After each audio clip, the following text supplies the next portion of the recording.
In Christ alone, my hope is found. Shalom, saudara. Kita semuanya pernah menghadapi masalah.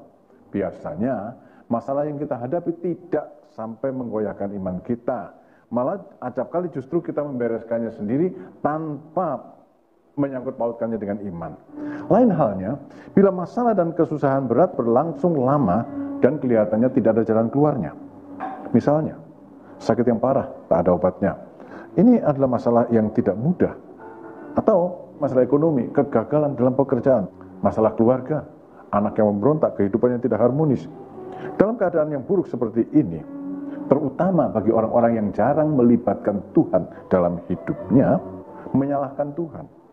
Atau bahkan mulai meragukan adanya Tuhan. Beberapa tahun yang lalu, ada satu tragedi, yaitu seorang maniak menembaki anak-anak sekolah di satu kota di Amerika Serikat, dan banyak anak-anak mati karena tertembak. Beberapa waktu kemudian ada satu talk show yang diundang adalah anak perempuan dari penginjil Billy Graham.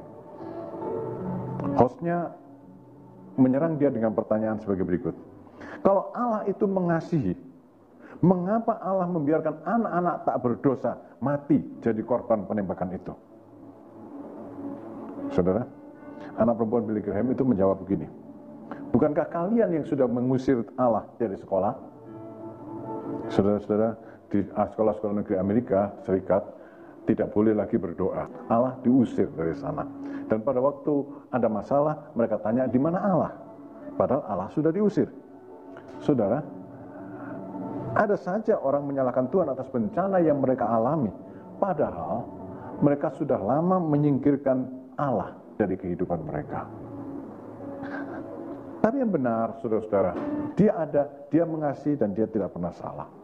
Dan untuk memahami bagaimana Allah yang tak pernah salah itu kita perlu paham bahwa kita perlu membina hubungan dengan Tuhan. Sebab janji Tuhan khususnya dalam Roma pasal 8 ayat yang ke-28, maka kita tahu sekarang bahwa Allah turut bekerja dalam segala sesuatu untuk mendatangkan kebaikan bagi mereka yang mengasihi Dia, yaitu bagi mereka yang terpanggil sesuai dengan rencana Allah. Saudara-saudara, perlu untuk membina hubungan baik dengan Tuhan dalam bentuk satu, mengasihi Allah, mengasihi Tuhan. Baiklah, kita setiap waktu, setiap hari merenungkan apakah kita mengasihi Tuhan atau melupakan Tuhan. Orang yang mengasihi Tuhan pasti secara teratur setiap hari berjumpa Tuhan, alias bersekutu dengan Tuhan. Di mana? Dalam doa dan pembacaan Alkitab. Kapan terakhir kali membaca Alkitab? Kapan terakhir kali berdoa? Dan tadi dikatakan yang terpanggil sesuai dengan rencananya, hidup sesuai dengan panggilan rencana Allah, artinya taat dan melakukan perintah Tuhan. Di dalam Yohanes pasal 14 ayat yang ke-15 dikatakan, jikalau kamu mengasihi aku, kamu akan menuruti segala perintahku. Perintah Tuhan itulah kehendak Tuhan. Perintah Tuhan itu adalah rencana Tuhan, pernyataan dari rencana Tuhan. Tuhan menyatakan rencananya, Tuhan menyatakan perintahnya di dalam Alkitab, dan perintahnya itu tidak berat. Di dalam Yohanes pasal 14 ayat yang ke-23 dikatakan demikian, jika seorang mengasihi aku, ia menuruti firmanku, dan Bapakku akan mengasihi dia, dan kami akan datang kepadanya dan diam bersama-sama dengan dia. Orang yang membina hubungannya dengan Tuhan, dia tidak akan lagi meragukan di mana Tuhan, karena Tuhan katakan aku diam bersama-sama dengan mereka. Baikkan hal ini, lakukan dalam kehidupan saudara, agar saudara benar-benar mengetahui, mengalami bahwa Allah memang tak pernah salah. Yang kedua, semua pasti mendatangkan kebaikan. Saudara-saudara, apa yang baik kita tidak pernah meragukan lagi bahwa memang itu baik. Tapi bagaimana dengan sesuatu yang jahat, malapetaka? Semua pasti mendatangkan kebaikan. Sebab apa? Sebab Allah turut bekerja, atau Allah tetap bekerja dalam segala perkara. Banyak orang beranggapan bahwa Tuhan dulu menciptakan langit dan bumi dan segala isinya. Setelah itu semua jadi, Allah tidak bekerja lagi, pensiun. Saudara-saudara, itu anggapan yang salah karena Allah tidak pernah pensiun. Tapi juga banyak orang beranggapan jika Tuhan masih bekerja sampai sekarang, mengapa banyak hal buruk terjadi dalam kehidupan manusia? Seperti tadi di awal dari khotbah ini dikatakan perang, penyakit, cacat, bencana, dan sebagainya. Saudara-saudara, kita perlu menyadari bahwa semua hal yang buruk bukan terjadi karena rancangan Allah, melainkan akibat dosa sudah masuk ke dalam dunia. Dan dunia yang berdosa ini menyingkirkan Allah. Dunia berdosa ini tidak mau Allah bekerja ikut campur dalam kehidupan mereka. Saudara, pernahkah kita bertanya-tanya, mengapa Tuhan? Mengapa Tuhan? Mengapa Tuhan?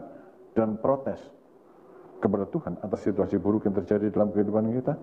Ingat, saudara, Allah turut bekerja. Allah turut bekerja dalam situasi saudara. Sedang bekerja dan akan tetap bekerja. Dalam hal apa? Allah bekerja dalam segala sesuatu. Tidak ada satu hal pun yang Allah tidak mau bekerja. Allah bekerja dalam segala sesuatu. Artinya, Allah turut bekerja dalam hal baik.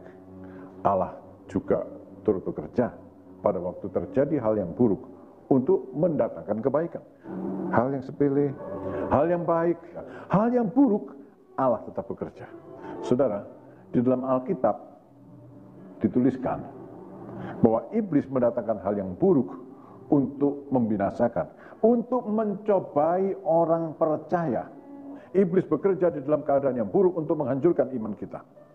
Tapi Allah juga sedang bekerja untuk menggunakan hal-hal yang buruk itu untuk menguji, memurnikan orang percaya agar tujuan Allah tercapai, semakin sempurna dan serupa dengan Kristus.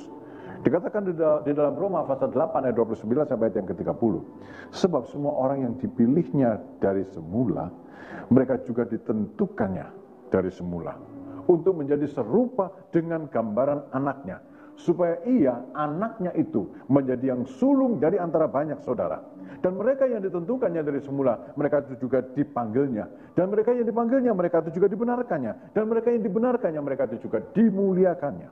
Saudara, target Allah, rencana Allah bagi saya, bagi saudara, orang-orang tebusannya, adalah menjadi seperti Yesus Kristus dalam kemuliaannya. Dan untuk mencapai itu, Allah bekerja dalam segala hal. Melalui malapetaka pun Allah bekerja, memurnikan iman kita, menjadikan iman kita makin kuat. Saya harap saudara pernah berhasil melewati satu situasi yang amat buruk, dan sekarang saudara dalam keadaan yang baik. Bersyukurlah, karena situasi-situasi buruk yang terjadi dalam kehidupan kita membuat kita sekarang menjadi orang yang lebih baik. Kenapa? Karena memang rencana Allah adalah mendatangkan kebaikan. Allah tidak pernah mendatangkan kebinasaan dalam kehidupan orang yang mengasihi Dia. Allah tidak pernah mendatangkan kebinasaan dalam kehidupan orang yang terpanggil sesuai dengan rencananya.